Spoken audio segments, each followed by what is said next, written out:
지난주에 바쁘셨죠, 다. 예, 분주하신데 또 한 주간이 다 지나가고 또 7월 첫째 주일을 맞이했습니다. 지난주일 설교를 하도 많이 하니까 제가 오늘 설교를 성령의 능력에 의지해서 오늘 하는 데까지 하나님께서 전해 주시기를 바랍니다.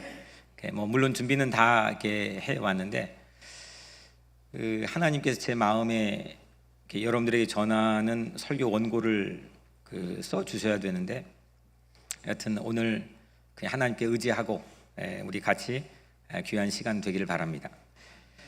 지난 주일 우리 특세 기간 동안 디모데 전후서를 우리가 지금 하루에 한 장씩 읽고 있습니다. 주제는 리더십에 관한 겁니다. 리더십. 디모데서는 보니까 리더십의 보고입니다. 오늘날 사람들이 리더십이 실종되어 있기 때문에 서점에 가면 리더십에 관한 책들이 참 많이 있습니다. 어떻게 경영을 잘하느냐, 어떻게 리더십을 개발할 수 있느냐. 근데 그 어떤 책보다도 이 10장밖에 되지 않는 이 책을 탐독하고 흠모하는 마음으로 여러분들이 암송하고 또 마음에 새기면 그 어떤 책을 만 권 합쳐놓은 것보다도 놀라운 진리가 이 안에 있는 줄로 믿습니다. 바울에게 디모데는 어떤 관계였는지 혹시 아세요? 양아들, 양아들, 그죠? 이 아들 같은 존재였죠. 영적인 아들이었죠. 양아들인 거죠. 특히나 이 편지를 받았던 당시에 디모데는 아직 나이가 어렸습니다. 나이가 어려서 낯선 도시에서 거친 사람들에게 고전을 하고 있다는 소식을 오늘 이 바울이 듣게 됩니다. 바울은 또 갈 수도 없는 처지였습니다. 여러분들이라면 내 아들이 어디 낯선 곳에서 아주 거친 사람들에게 고전을 당하고 있다면 여러분들의 마음은 어떻겠습니까? 가슴이 아프죠. 도와주지 못하는 이 가슴이. 오늘 한국에서 두 분 부모님이 오셨는데 그런 마음으로 오신 건가요? 가슴이 아프죠. 오늘 바울이 디모데를 향해서 가지고 있는 마음이 그랬습니다. 그래서 펜을 들어서 편지를 썼습니다. 10장의 편지를 썼는데 오늘 우리가 읽은 이 편지는 5번째 챕터에 속하는 디모데 전서 5장입니다. 바울은 고전하는 디모데가 되어버립니다. 그 자리에 가지는 못하지만 지금 이 고전하고 어려움을 겪고 있는 디모데가 되어버려서 이 바울 안에 있는 최고 리더십의 엑기스를 이 편지에 다 담아가지고 디모데에게 전해줍니다. 그래서 바울의 리더십을 총망라한 곳이 오늘 디모데서입니다. 오늘 여러분들의 삶은 하나님께서 어떤 곳에서든지 한 가지 이상은 하나님은 여러분들을 리더로 세웠습니다. 가정에선 자녀들에게, 또 배우자에게, 또 교회에서도, 또 사회 바깥에서도, 직장에서도, 어디든 여러분들은 리더십을 상실하면 안 됩니다. 리더라고 하는 건 힘이거든요. 힘인데 영향을 미칠 수 있는 힘입니다. 패러디라고 하는 영어 단어가 있죠. 영화도 보면은 약간 단어 하나 바꿔가지고 패러디 시킨 제목들이 있는데 원본이 있고 그 원본에 영향을 받은 그걸 패러디 당했다 이렇게 얘기합니다. 우리 기독교인들의 삶은 세상에 패러디 당하는 삶이 아니라 세상을 패러디 시키는, 영향을 주는 그런 리더십의 능력 있는 삶이 되어야 될 줄로 믿습니다. 오늘 여러분들이 가지고 있는 각자의 삶에서 그런 생각을 가지고 오늘 같이 말씀을 나누길 바랍니다. 지난주에 우리가 특세 기간 동안 함께 매일 나누었던 1장부터 4장까지의 리더십에 관한 이야기를 잠깐만 서머리를 해보면 1장의 리더십은 한번 따라 해볼 거예요. 전부 맡겨야 한다. 전부 다 맡기는 겁니다. 위임이죠. 이렇게 리더라고 하는 거는 혼자 다 하는 사람은 리더가 아닙니다. 일을 효율적으로 나누고 배분하고 해서 위임하고 나누는 거고 맡기는 겁니다. 이게 리더입니다. 그 안 하는 건 혼자 일하는 거죠. 참모 정도 되면 혼자 일할 수 있지만 리더는 일을 맡길 수 있어야 됩니다. 사도 바울은 리더의 의식을 가지고 자기 인식을 가지고 나는 사도라고 하는 건 특별한 임무를 맡은 사람이라고 한 뜻입니다. 보냄을 받아서 특별한 임무를 맡은 사람, 나는 그런 사람인데 그 이전에 뭐가 선행되어야 되느냐? 내 전부를 주님에게 맡길 수 있어야 됩니다. 내 전부를 주님에게 맡길 수 없는 사람은 우리 세계에서는, 기독교 세계에서는 그 리더의 결격 사유가 됩니다. 주님은 우리에게 아무것도 맡겨주지 않습니다. 혼자 그냥 내가 맡았다고 생각하고 사는 거죠. 1장에서 바울은 자기는 죄인 중에 괴수다. 나는 죄인 중에 우두머리인데 그래서 어떤 일도 맡을 자격이 없다. 내가 어떤 일도 처리할 수가 없다. 난 주님에게 다 맡긴다. 이게 1장의 골자입니다. 스스로 내가 할 수 없기 때문에 내 전부를 맡겼더니 주님은 나에게 특별한 임무를 맡겨주셨다.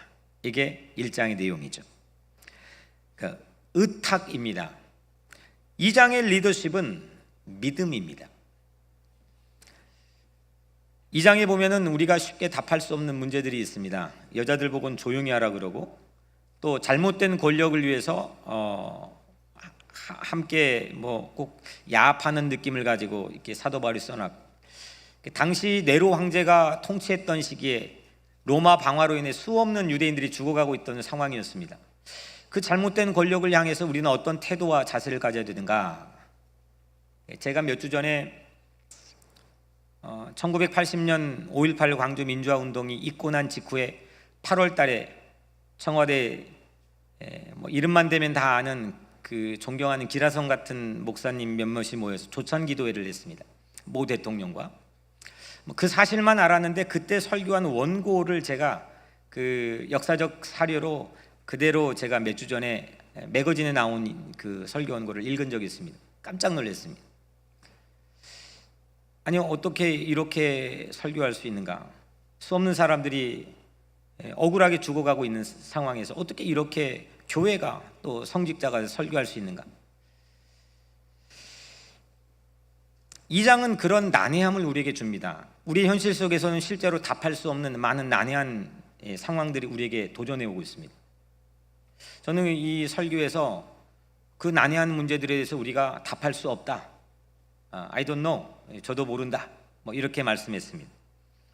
리더는요, 많이 하는 사람 리더가 되지 못합니다. 많이 하는 사람 옆에서 정책 참모를 하는 거지 그 리더를 하는 게 아니죠. 리더는 중요한 걸 알면 됩니다.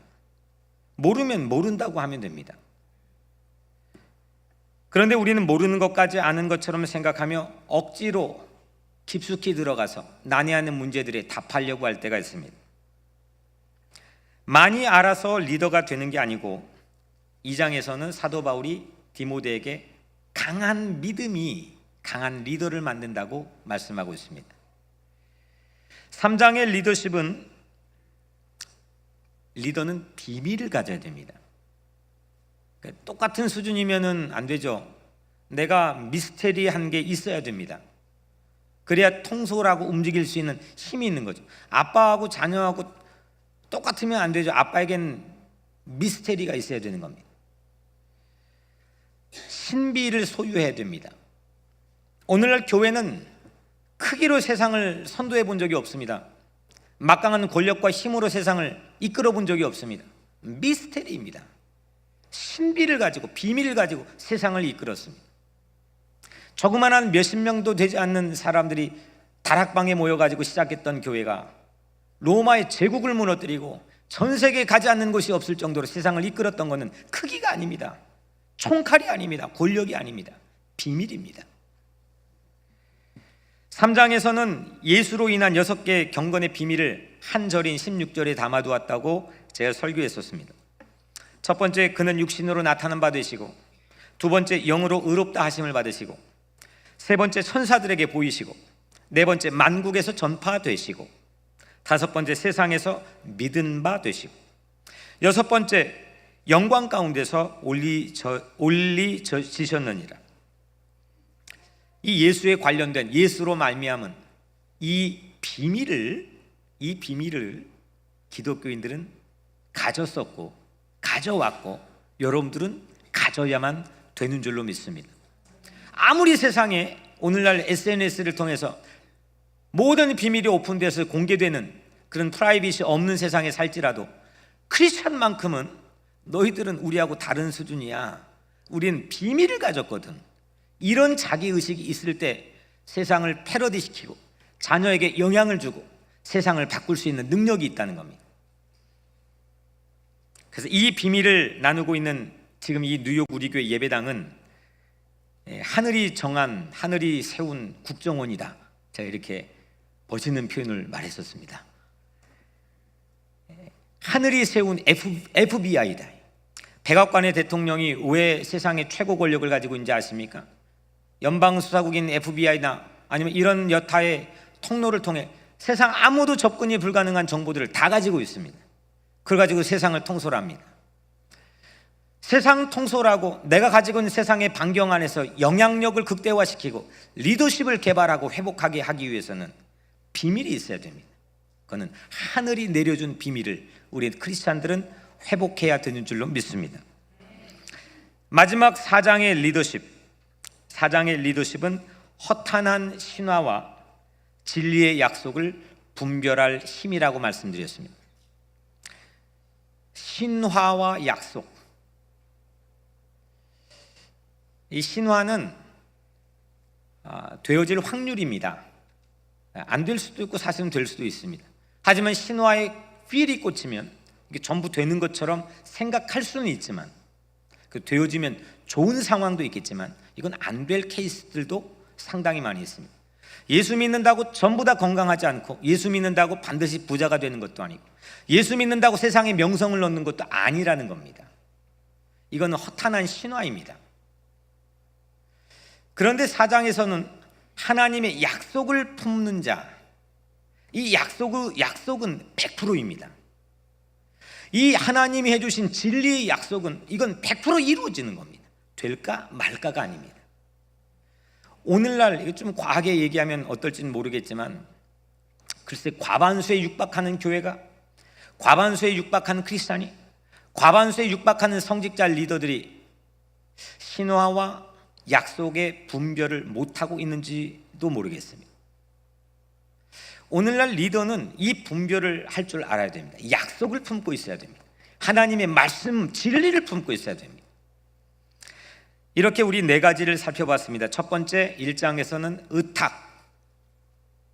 두 번째는 믿음, 세 번째는 뭐죠? 제가 까먹었어요. 비밀, 4장은 약속, 그냥 외우기 쉽게 약속. 그건 한 단어만 외우면 여러분들이 속에서, 마음속에서 확장을 시켜 나가시고 이 네 가지를 꼭 마음에 새기시길 바랍니다. 의탁, 믿음, 비밀, 약속. 이거면 한 챕터씩 놀라운 내용들의 책들을 여러분들이 쓸 수도 있고, 세상에 나가서 리더십의 개발에 있어서 바울이 돼가지고 디모데가 돼가지고 세상에 패러디를 시킬 수 있는 그런 놀라운 능력이 여러분들의 가정과 삶에, 또 우리 교회에 있게 될 줄로 믿습니다. 5장입니다. 오늘 제목은 한번 따라해 볼까요? 타인을 향한 리더십. 리더라고 하는 건 결국 상대가 있어야 되는 거잖아요. 혼자 있는데 리더는 아닙니다. 그래서 리더의 기본은 이 타인, 다른 사람을 향해서 내가 어떤 태도와 자세를 갖느냐, 이겁니다. 이게 리더십의 가장 중요한 관건입니다. 항상 누군가를 향해서 남다른 태도를 견지해야 뛰어난 리더가 되는 겁니다. 오늘 5장에는, 우리가 읽은 5장에는 7종류의 타인들을 실예로 담아 놓았습니다. 이 7종류의 타인을 향해서 디모데, 너는 어떤 리더의 태도를 가져야 되는지를 말하고 있습니다. 기가 막힌 진리입니다. 첫 번째, 연세 많은 남자. 여러분들 가진 성경에는 이렇게 늙은이라고 써 있는데 제가 좀 그렇게 늙은이라고 하긴 그렇고 요즘 젊은 사람들 다 자기 뭐 한 살 많다 막 그러면 막 난 늙은이 됐다 그래요. 여튼 연세 많은 남자. 두 번째, 젊은이. 세 번째, 나이 많은 여자. 네 번째, 젊은 여자. 다섯 번째, 가난한 과부. 여섯 번째, 장로. 이 여섯 가지, 한 가지가 더 있는데 여섯 가지의 샘플을 타인을 향해 내 리더십을 행사하는 태도를 개발하기 위해서 여섯 가지의 샘플을 놓아뒀는데 이 안에 대부분 다 들어갑니다. 바울이 기가 막힌 겁니다. 연령을 구분으로 해가지고 나이가 많고 젊고 나눠놨습니다. 성별을 가지고 남자와 여자를 나눠놨습니다. 부의 소유를 가지고 가난하고 부하고를 나눠놨습니다. 그리고 인생의 기본적인 실존적 고민인 외로움을 가지고 과부의 샘플을 올려놓았습니다. 그리고 교회의 지도자인 장로를 말하고 있습니다. 이 대상들을 향해서 내가 어떤 태도를 취해야 되느냐. 사실 저에게도 목회를 시작할 때부터 가장 제가 유념하고 스스로 노력해 보려고 하는데도 불구하고 여전히 숙제로 남는 한 가지 리더십의 형태가, 우리 연세 드신 장로님들에게는 제가 꼭 아들같이 되고 싶고, 또 우리 권사님들에게도 또 자식같이 되고 싶고, 또 우리 아이들에게는 아비처럼 되고 싶고, 또 우리 뭐 젊은이들에게는 형제 자매처럼 친구처럼 되고 싶은, 이 채널을 잘 맞춰야 되는데 이 채널이 이 다양한 사람들이 모여 있다 보니까 때로는 이게 고장 날 때도 있지만 여튼 제 관심이기도 합니다. 오늘 바울은 디모데에게 그 부분을 매우 유념해야만 네가 바른 리더십이 될 수 있다고 얘기합니다. 고착화된 한 가지 모습이 아니라 변화무쌍한 태도를 가지고 상대와 타인에 따라서 나를 채널을 바꿔 나갈 수 있는 모습입니다. 이중표 목사님께서 그 영적인 아버지인 이중표 목사님께서 한 20여 년 전에 책을 썼는데 그 책의 내용이 하도 충격적이어서 그 책이 있는데 넣어놔가지고 찾을 수가 없어서 제가 그대로 코테이션 하진 못했지만 아마 제가 거의 하도 충격을 받아서 외우고 있는 내용인지라 거의 대동소이하게 쓴 걸로 알고 제가 잠깐 여러분들에게 소개하겠습니다. 그 책에서 이분이 지도자와 지배자를 이렇게 구분했습니다. 지배자는 현세를 움직이고 지도자는 미래를 움직인다.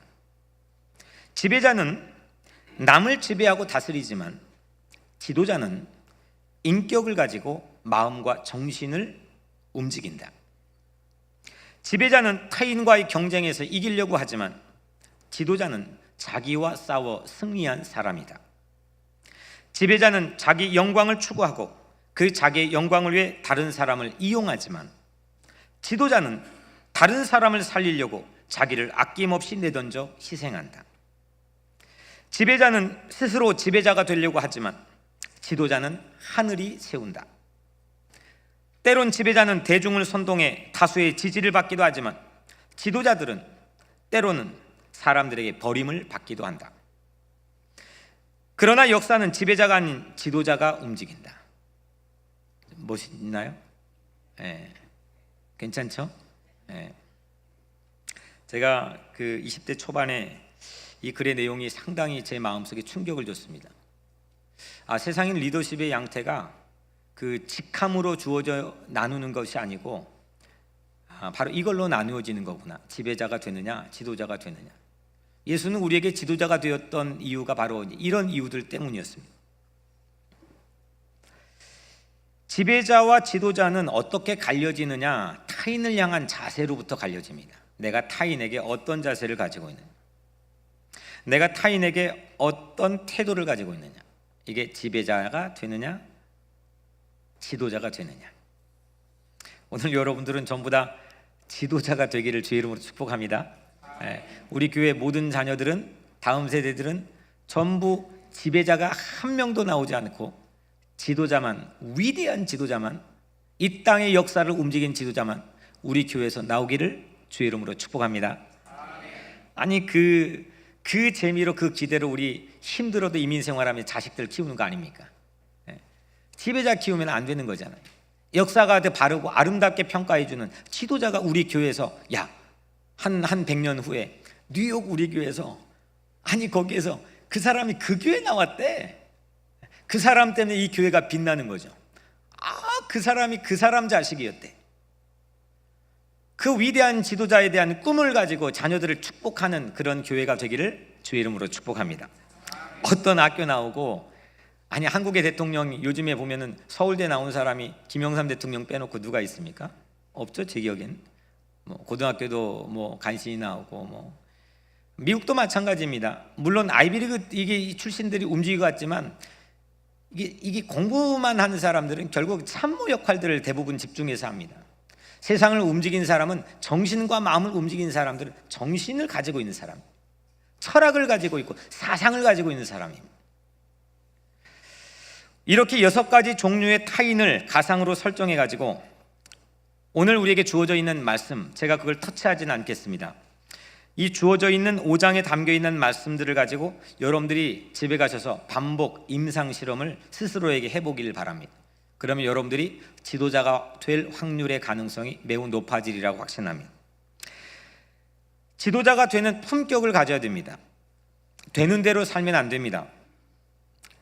거듭나기 전에 내 기질대로 살지 않고 자꾸 자기의 삶을 주 안에서 깨우쳐 죽이고 그리스도와 함께 다시 사는 새로운 기질로 살아야 됩니다. 제가 우리 젊은 사람들에게 몇 번 말씀했지만, 우리 교회에서는 혈액형 좀 얘기 안 했으면 좋겠어요. 그 예수 안 믿는 사람들이 하는 얘기라니까요. 우리는 예수 보혈로 거듭난 사람인데, 그 한 사람을 B형 타입, B형 남자라는 영화가 있었다면서요? 저는 사실 솔직히 제 혈액형을 아직도 몰라요. 진짜로 몰라요. 누가 알려준 적이 없어가지고. 근데 나를 무슨 형 타입이래 또. 아니 왜 사람이 비슷할 수는 있어요. 이 DNA 유전 인자라는 이 힘이 엄청나거든요. 제가 그 책도 읽어봤어요, 한번. 이게 엄청난 끈적끈적한 힘이 대단한 거거든요, 유전 영질이라는 게. 근데 우리는요, 예수 보혈로 거듭난 사람 아닙니까? 2번 태어난 사람인데 여전히 우리 안에는 그 예전 기질과 형질들이 남아있긴 하지만 그거를 선용해 가지고 바꾸어 주시겠다고 주님은 우리를 위해 죽었는데, 그 죽음을 무색하게 할 만큼 아직도 혈액형 A형 B형 이렇게 말하면 제가 좀 무안하죠.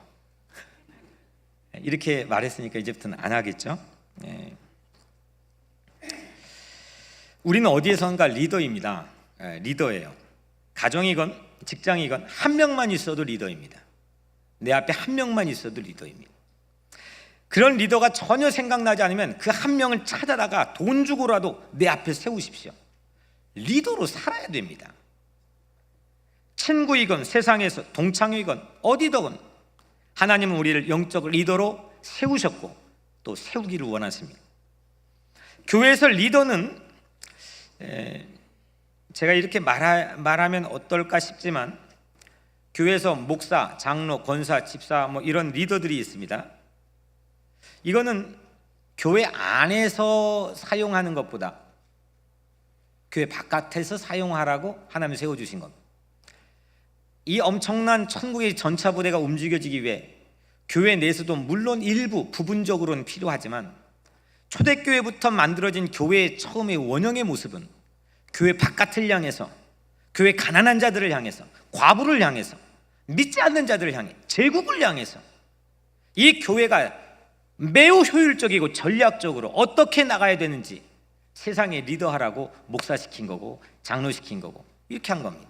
오늘날 교회는, 특히 한국 교회는 어떻게 된 일인지, 이 교회 안에서만 이건 그렇고 밖에 나가면 아무도 인정해 주지 않고, 벌거벗은 임금님처럼 그냥 그런 모습, 그래서 마치 이 퇴화되어서 이 세상에 사라져버리는 공룡처럼 스스로 자기 인식을 가지고 살아가는 모습들도 교회 안에서 곧잘 보게 됩니다.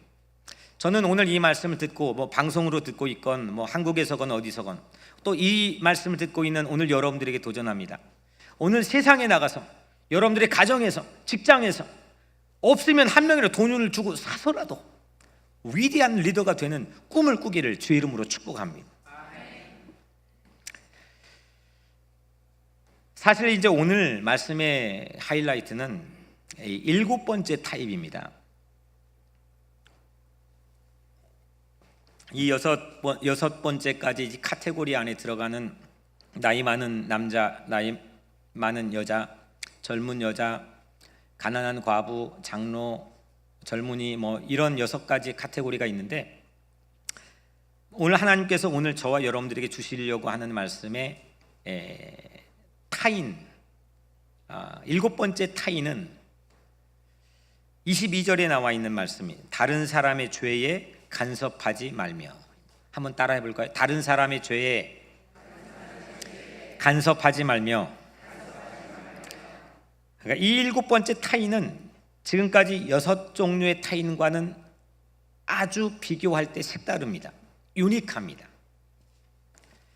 왜냐하면 이유가 타인이 죄의 연류가 되어 있기 때문입니다.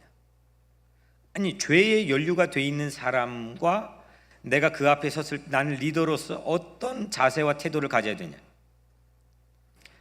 물론 이 메시지에 들어가기 전에 우리가 유념해야 될 것은, 물론 우리 모두는 가장 먼저 내 자신의 죄를 바라봐야 됩니다.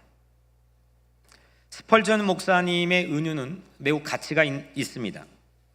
그분이 이렇게 말했는데, 자신의 괜히를 갖고 다른 사람의 정원의 잡초를 가서 뽑아요. 열심히 하루 종일 뽑았어요. 근데 정작 자신의 정원은 완전히 엉망이고 가시와 엉겅퀴로 쌓여 있어요. 이건 지혜로울까요? 어리석을까요? 근데 내 정원은 여기에 그치는 게 아니라, 내 정원은 타인의 정원, 바로 옆집에 있는 정원과 밀접한 관계가 있습니다. 내 정원을 부지런히 살피지만 이웃집에서 만약에 잡초 씨앗이 날아왔습니다. 보이지도 않는 잡초 씨앗이 불현듯 어느 땐가 내 정원에 날아올 수가 있습니다. 그리고 이거를 전혀 다른 판으로 만들어 버릴 수도 있습니다. 우리의 집들은 한 거리를 따라 이어져 있습니다. 오늘날 특히나 세계화 시대를 살고 있는 이 지구 공동체 안에서는 모든 무역 체계가 나만 열심히 한다고 되지 않습니다. 모든 게 체인으로 연결되어 있습니다.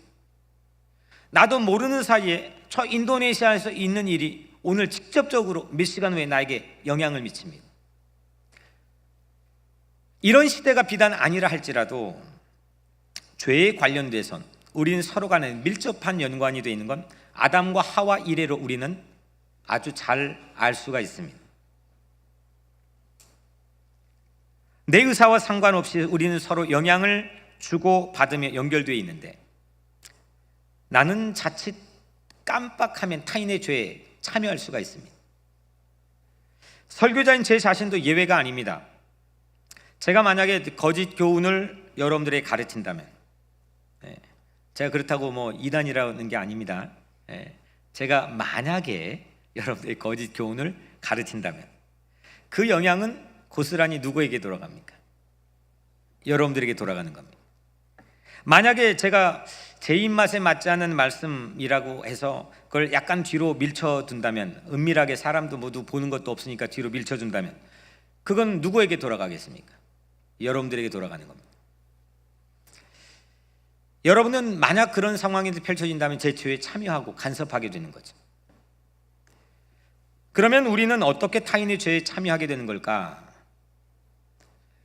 4가지로 오늘 우리 실제 사례를 한번 생각해 보겠습니다. 첫 번째, 타인을 죄의 도구로 사용할 때입니다. 타인을, 다른 사람을 죄의 도구로 사용하는 리더십의 형태가 있습니다. 다윗이 우리아를 죽이죠. 왜 죽였죠? 밧세바를 사랑해가지고 취하기 위해서 그의 진짜 남편 우리아를 죽이게 됩니다. 근데 그 죽이는 우리아를 죽이는 과정을 가만히 보면은 가장 야비한 짓이 교묘하게 숨겨져 있습니다. 다윗은 밧세바 때문에 우리아를 죽이게 되지만 다윗은 그 일을 스스로 합니까, 안 합니까? 누구에게 시켰습니까? 요압 장군, 자기에게 목숨 걸고 자기와는 광야에서도 어디든지 목숨 걸고 사울의 쫓김 안에서도 함께 전열을 같이 나누었던 정말 충신 중의 충신 요압 장군에게 우리아를 죽음의 최전방에 홀로 가서 가두어 내버려 두라고 그렇게 종용을 합니다. 다윗은 요압을 죄의 도구로 사용했습니다. 그 요압은 다윗의 죄에 간섭하는 모양새가 되고 맙니다. 누군가를 정직하지 못하도록 만드는 일은 나쁜 일입니다. 의식했건 의식하지 못했건. 우리는 예수 믿는 사람인데 만약에 자신의 고용인들에게 손님들을 향해서 거짓말을 하도록 시키는 고용주들이 있다면 그건 죄에 간섭하도록 시키는 겁니다. 적절하게 타협해야 되는데 이건 관례인데 그래야 생존하는 건데 사람이 다 그렇게 사는 건데 그런 이유들 때문에 지나치게 정직한 주변인들을 우리는 원치 않는 상황이 있을 때가 있습니다. 넌 나하고 맞지 않아. 너무너무 세상 물정 몰라. 우리는 매우 손쉽게 죄의 도구로 사용할 사람들을 정치인으로 뽑을 때도 있고 정치인들은 국민들을 그렇게 호도하게 사용할 때도 있고 만약 위의 일들이 일어났다면 죄의 절반은 점원에게 있고 그 나머지 절반은 내 죄가 되는 게 아닙니다. 물론 그들 죄도 일부가 있겠지만 내 죄에 누군가 간섭하게 종용한 죄가 훨씬 크다 하겠습니다. 하나님은 우리를 타인의 죄에 참여하는 자가 되는 것, 이 함정에서 우리를 구원하기를 원하십니다. 아멘? 타인을 향한 리더십 중에서 타인의 죄에 간섭하지 않는 것, 타인의 죄에 간섭하지 않는 것, 이거는 간과할 수 없는, 그냥 지나칠 수 없는 매우 중요한 영적 리더십의 덕목입니다.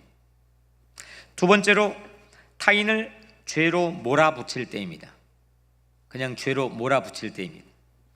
공포를 조장한다든지 두려움을 갖게 한다든지 임금을 가지고 윽박지른다든지, 특히 우리 이민 사회에서는 많이 있어 왔지만 요즘엔 많지는 모르겠지만 신문 문제를 가지고 윽박지름에 곤란하게 한다든지 죄를 범할 수밖에 없는 자리로 밀어붙이는 그런 형국입니다.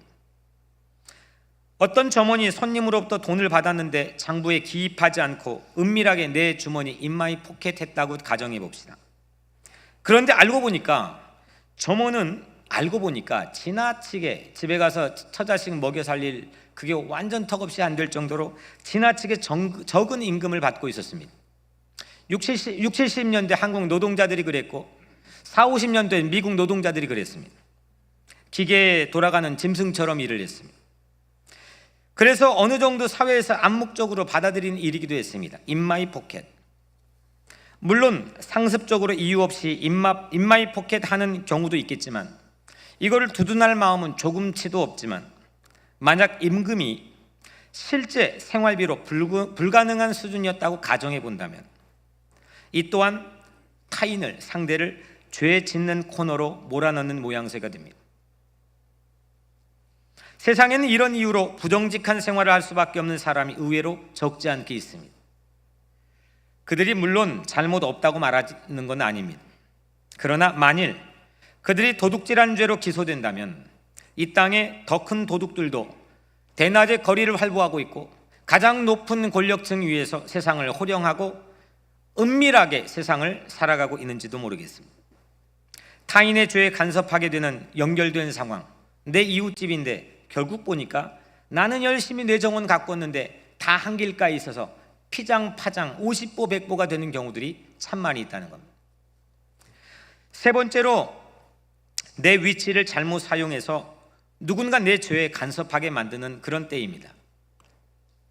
제게는 가장 좀 찔리는 말씀이어서 솔직히 뒤로 밀쳐두고 싶은 마음이 있었지만 이건 부모의 위치입니다. 예를 들면 우리가 크리스찬이 아니라고 하면 가정해 봅시다. 물론 크리스찬이 아니면서 여러분은 충분히 착할 수도 있고 충분히 도덕적일 수도 있습니다. 근데 만약에 또 여러분의 자녀가 예수를 믿지 않았습니다. 마지막 최종의 심판을 예수님 앞에서 받게 된다면 그때 가서 어떤 상황이 펼쳐지게 될까? 자녀가 이렇게 말할 수 있습니다.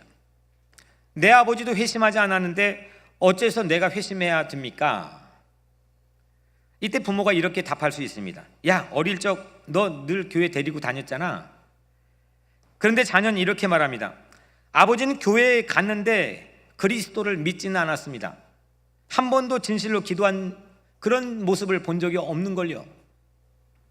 이렇게 자랐다면 자녀는 그 아버지의 죄에 참여하게 된 셈입니다. 아버지는 자녀에게 자기의 위치를 통해서 그런 죄에 간섭하게 되는 그런 잘못과 누를 범하게 된 겁니다. 우리가 참 크리스천이 되게 해달라고 기도해야 됩니다. 그러면 우리 자녀도 참 크리스천이 될 확률이 매우 높아지는 줄로 믿습니다. 사실 자녀의 잘못을 책망할 때 우리는 자신을 더 책망하는 마음을 성숙하게 가져야 되는 줄로 믿습니다. 자녀는 그 부모를 따라 했을 뿐이기 때문입니다.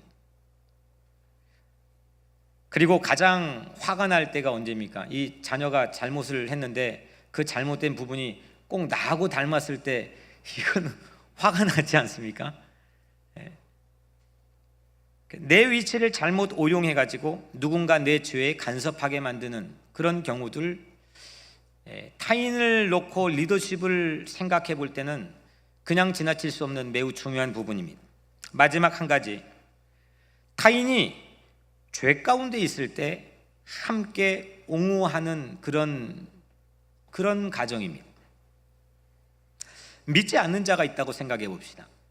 이 믿지 않는 자와 믿는 우리가 함께 연합해서 죄 짓는 모습을 누군가 곁에서 보았다고 가정해 봅시다. 목격자는 그것을 별로 해롭지 않게 받아들일 수 있습니다. 왜냐하면 예수를 믿는, 하나님을 믿는 사람이 그곳에 있었기 때문에, 내가 믿는 자로 비춰졌기 때문이고, 내가 죄인과 연합함으로 그 죄를 어느 정도 합리화하는 명분을 내가 제공해 주는 겁니다. 또 그 죄를 더욱 담대하게 막강한 파워를 실어 만들어주는 경우도 우리 각자가 할 수가 있습니다. 타인의 죄에 간섭하는 경우는 이렇게 사실 4가지의 사례보다 훨씬 더 다양하게 많이 있는데, 이 정도만 쓰도록 제가 하나님하고 시간을 나누었기 때문에 이 4가지 정도를 여러분들에게 나눠드립니다. 이건 리더십의 함정입니다. 저나 여러분들에게 반드시 있는, 누구에게 특별한 사람이 아니라 반드시 있는 리더십의 함정입니다. 이거는 만약에 그 함정에 빠지면 벌거벗은 임금님이 됩니다. 나는 괜찮은 패션을 가지고 있는 줄 알았는데, 그래서 활보했는데 사람들은 조롱하고 비웃습니다. 왜냐하면 나는 속옷만 입었기 때문입니다. 이 웃지 못할 동화 속의 이야기의 주인공이 오늘날 교회가 되어 있는지도 모릅니다.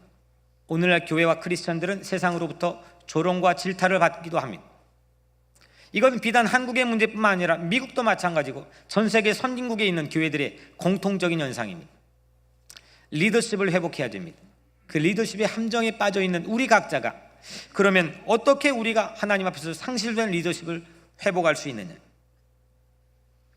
리더십을 상실하고 고전하는 우리들에게 편지를 하나님은 써주셨습니다. 리더십의 강화를 위해 오늘 우리에게 주신 키워드를 꼭 잊지 말고 명심하시길 바랍니다. 첫 번째 의탁, 두 번째 믿음, 세 번째 비밀, 네 번째 약속, 다섯 번째 타인입니다. 타인. 늘 그걸 염두에 둔 사람, 성숙한 리더가 될 수가 있습니다. 지배자가 아닌 지도자가 되기 위해 타인을 향한 태도를 늘 명심하고 제고해야 되는 줄로 믿습니다. 타인을 죄의 도구로 사용하는 데서 돌아서야 되고, 타인을 죄의 코너로 몰아붙이는 자리에서 돌아서야 되고, 내 위치를 잘못 오용해서 누군가 내 죄에 간섭하는 일이 없도록 내가 명심해야 되며, 타인이 죄 가운데 있을 때 함께 옹호하고 연합하지 않도록 우리가 깨어 있어야 됩니다. 이제 말씀을 정리해 보겠습니다. 누군가가 내 죄에 간섭할 수도 있고 내가 누군가의 죄에 간섭할 그런 상황 함정들도 참 많이 있습니다.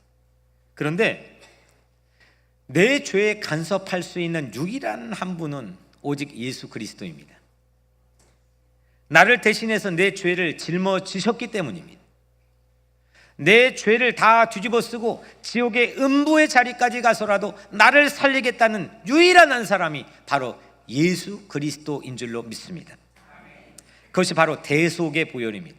제가 신앙 안에서 몇몇 제 마음에 큰 영감을 주는 그 단어만 들으면 정말 흥분하는 그 몇몇 단어 중에 거의 탑 리스트에 들어가는 단어가 대속입니다. 신비합니다. 오묘합니다. 능력입니다. 이 대속의 보혈, 내가 타인을 죄의 도구로 사용할 때도, 나도 모르게 타인을 죄의 코너로 몰아붙일 때도, 내 자식을 그렇게 할 때도, 내 자리를 잘못 오용해서 누군가 나도 모르게 내 죄에 빠져들게 할 때도, 타인의 죄에 연약한 내가 옹호할 때도, 그리스도의 십자가는, 예수의 십자가는 내 모든 죄를 도말하여 대속해 주시는 줄로 믿습니다. 대속의 능력으로 이제는 우리도 대속의 리더십을 회복하시기를 축복합니다. 죄를 전염시키는 삶이 아니라 내 안에 잡초가 이웃집으로 전가되어 넘어가는 삶이 아니라 타인의 죄를 대신 중보하는 삶이 기독교 신앙의 백미이기 때문입니다. 내가 누군가에게 걸림돌이 아니라 디딤돌이 되는 삶이 되기를 주의 이름으로 축복합니다. 우리는 늘 역시 어제까지도 우리는 디딤돌보다 걸림돌이 될 때가 참 많이 있습니다.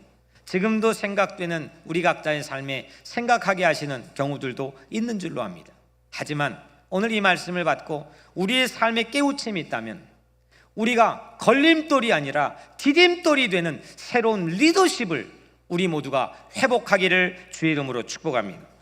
사랑하는 믿음의 동역자 여러분, 예수 그리스도 안에 디딤돌이 있습니다. 세상 어디에도 디딤돌이 없습니다.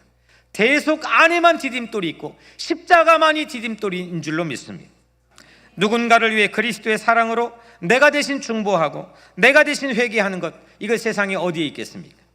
내 자신의 죄에 대해, 내 자녀의 죄에 대해, 내 점원과 내 상사의 죄에 대해, 내 이웃의 죄에 대해, 내 교회의 죄에 대해, 내 민족의 죄에 대해 회개할 수 있는 우리 모두가 되기를 주의 이름으로 축복합니다.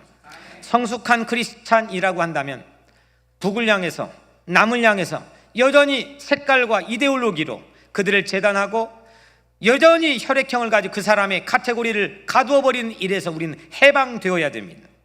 우리는 그들의 죄를, 그들의 못난 연약함을 내가 대신 중보하고 회개할 수 있는 능력을 받았기 때문입니다. 이때 나로 인해 보혈의 능력이 나타날 줄로 믿습니다. 이때 나로 인해 성령의 리더십이 나타날 줄로 믿습니다. 이 리더십을 통하여 힘이 나갈 것입니다. 이 힘은 세상을 변화시키고 자녀를 변화시키고 교회를 변화시키고 하나님의 놀라운 나라를 위해서 하나님의 능력을 나타낼 줄로 믿습니다. 교회가 세상을 향해 이제는 리더십을 회복해야 됩니다. 교회에서는 보이지 않는 막강한 슈퍼 파워가 있습니다. 이게 나가야 됩니다. 이게 리더십입니다.